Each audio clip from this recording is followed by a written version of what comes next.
बहुत समय पहले सूर्यगढ़ नाम का एक विशाल राज्य था। वहां के राजा वीरेंद्र सिंह पूरे देश के सबसे अमीर और शक्तिशाली राजा माने जाते थे। उनके खजाने में इतना सोना था कि 7 पीढ़ियां भी खर्च करती तो खत्म ना होता। लेकिन राजा की सबसे बड़ी दौलत उसका इकलौता बेटा राजकुमार आर्यवीर था।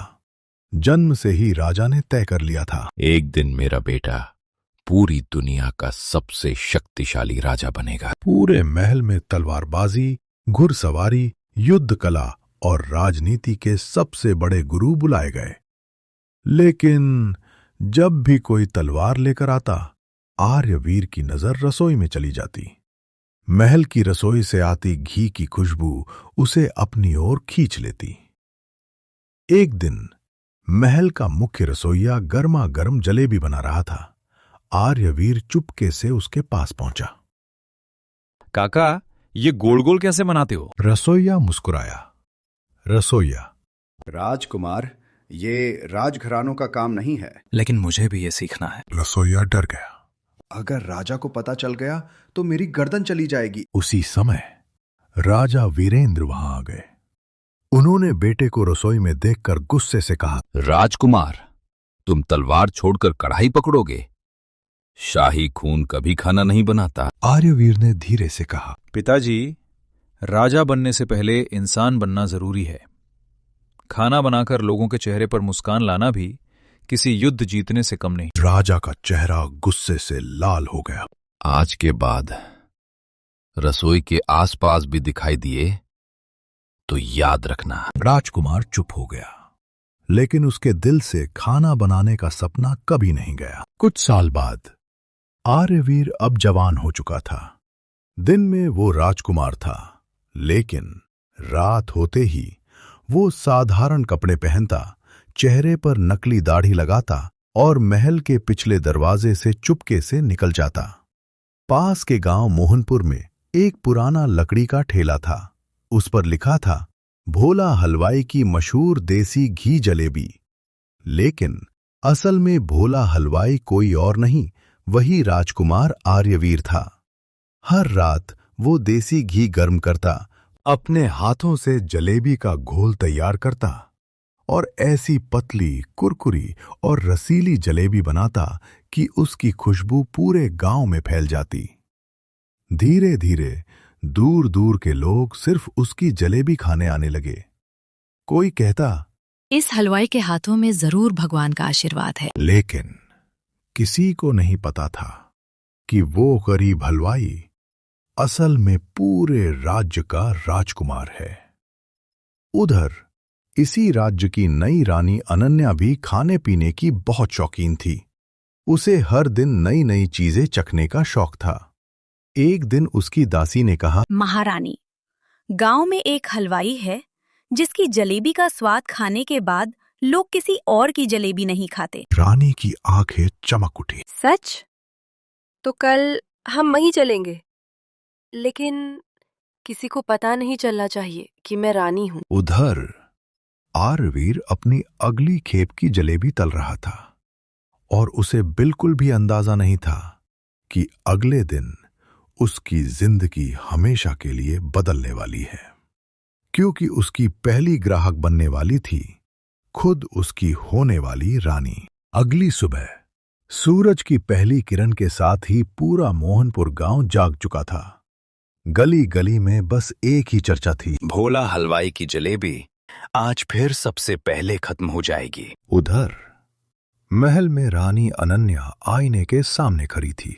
उसने अपने सारे भारी गहने उतार दिए, साधारण सूती साड़ी पहनी, चेहरे पर हल्का घूंघट किया और अपनी सबसे भरोसेमंद दासी मीरा के साथ महल के पिछले दरवाजे से निकल गई।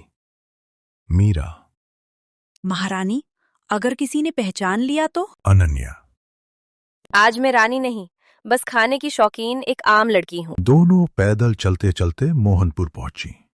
जैसे ही वे बाजार में दाखिल हुईं, उन्हें दूर से ही देसी घी की खुशबू आने लगी। एक छोटे से ठेले के सामने लंबी लाइन लगी थी। लकड़ी के बोर्ड पर लिखा था, भोला हलवाई, एक बार खाओ बार बार आओ। रानी भी चुपचाप लाइन में लग गई। ठेले के पीछे आर्यवीर पूरे मन से जलेबियां बना रहा था। वह हर जलेबी को एक कलाकार की तरह आकार देता, घी में सुनहरी होने तक तलता, फिर केसर और इलायची वाली चाशनी में डुबोता। लोग खाते ही वाह वाह करने लगते।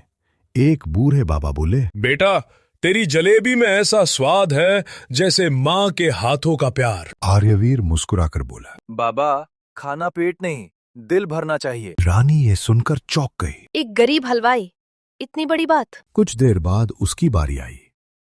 आर्यवीर, बहन जी, कितनी दूं? रानी ने जानबूझकर आवाज बदलकर कहा। बस 2 जलेबी। आर्यवीर मुस्कुराया। पहली बार आई है ना? रानी हैरान रह गई। तुम्हें कैसे पता? जो पहली बार आता है वो हमेशा 2 ही मांगता है, जो दूसरी बार आता है वो आधा किलो ले जाता है। पूरी लाइन हंसने लगी। रानी भी मुस्कुरा दी। उसने पहली जलेबी जैसे ही खाई, उसकी आंखें बंद हो गईं। बाहर से कुरकुरी, अंदर से रस से भरी हल्की इलायची केसर की खुशबू और आखिर में देसी घी का स्वाद। ऐसी जलेबी उसने जीवन में कभी नहीं खाई थी। रानी, महल के 100 रसोइये भी ऐसा स्वाद नहीं बना पाए। उसने दूसरी जलेबी खाई, फिर बोली, 1 किलो पैक कर दीजिए। आर्यवीर हंस पड़ा। मैंने कहा था ना, दूसरी बार आने वाले आधा किलो लेते हैं। आप तो पहली बार में ही 1 किलो ले रही हैं। रानी भी हंस पड़ी। उसी समय एक गरीब बच्चा ठेले के सामने आकर खड़ा हो गया। उसकी नजर जलेबियों पर थी, लेकिन जेब खाली थी। वो धीरे से वापस जाने लगा। आर्यवीर ने उसे आवाज दी, अरे छोटे, रुको। उसने एक दोना भरकर गर्मा गर्म जलेबियां बच्चे के हाथ में रख दी। लेकिन मेरे पास पैसे नहीं है। भूख का कोई दाम नहीं होता। जब बड़े होकर कमाने लगो तब किसी और भूखे को खिला देना। रानी ये सब देख रही थी। उसकी आंखें नम हो गईं। महल लौटते समय रानी पूरे रास्ते चुप रही।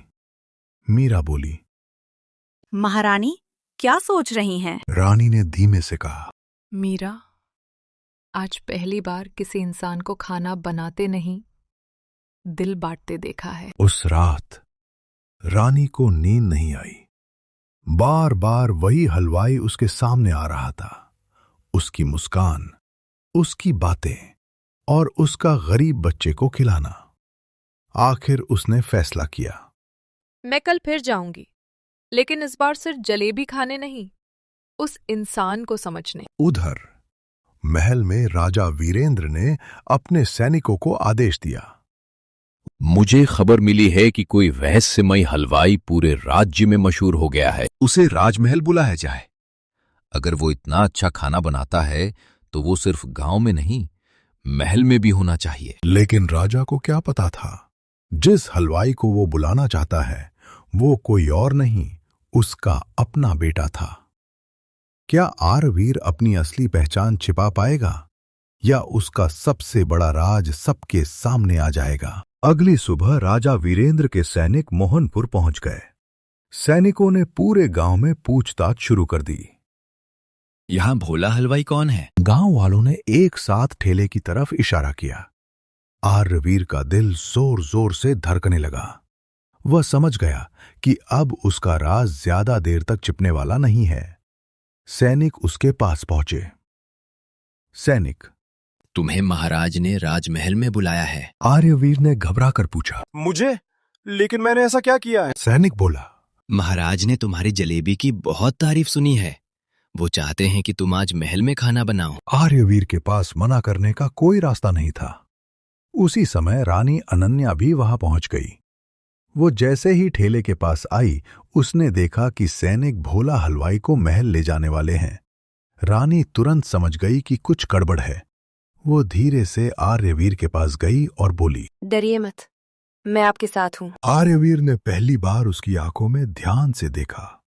उसे अचानक एहसास हुआ कि ये वही लड़की थी जो 2 दिन से उसकी जलेबी खाने आ रही थी।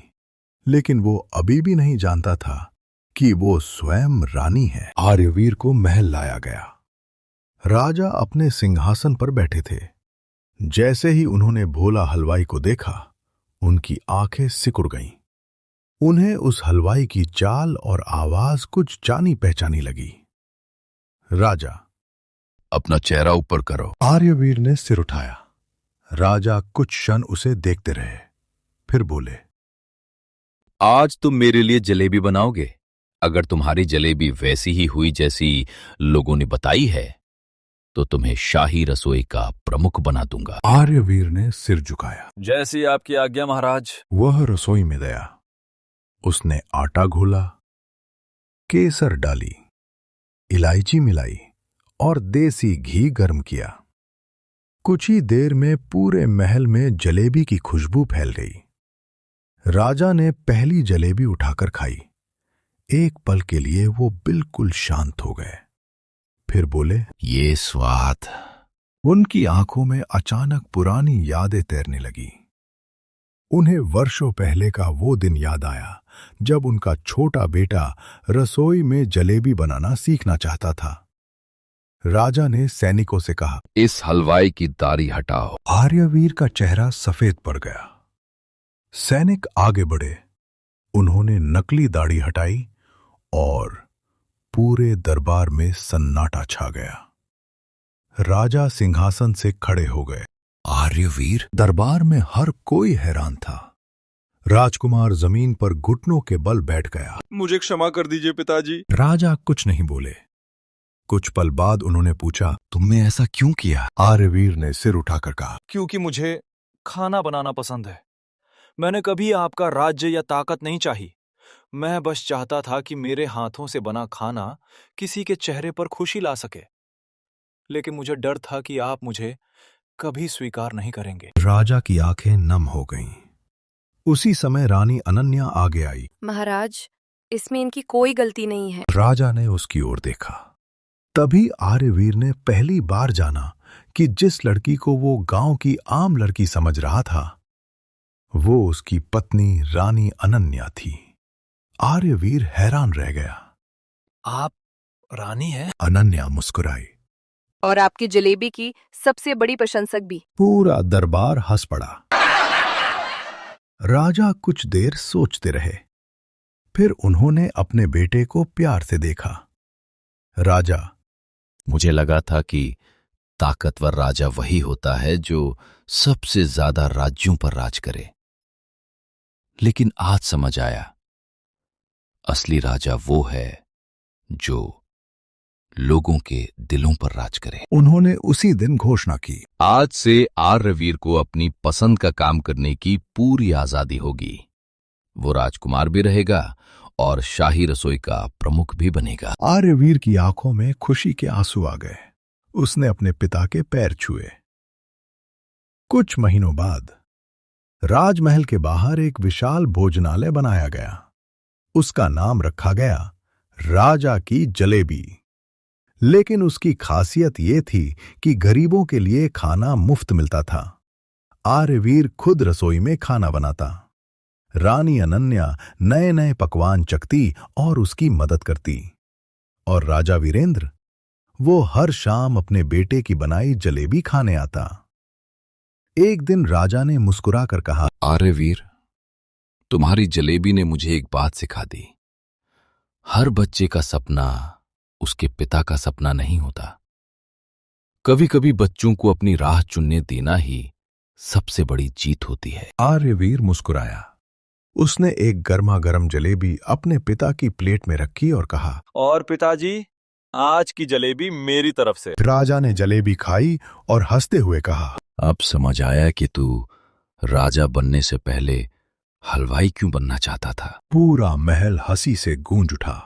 और इस तरह एक ऐसे राजकुमार की कहानी पूरी हुई जिसने ताज से ज्यादा अपने हुनर को चुना, और अंत में उसी हुनर ने उसे लोगों के दिलों का राजा बना दिया।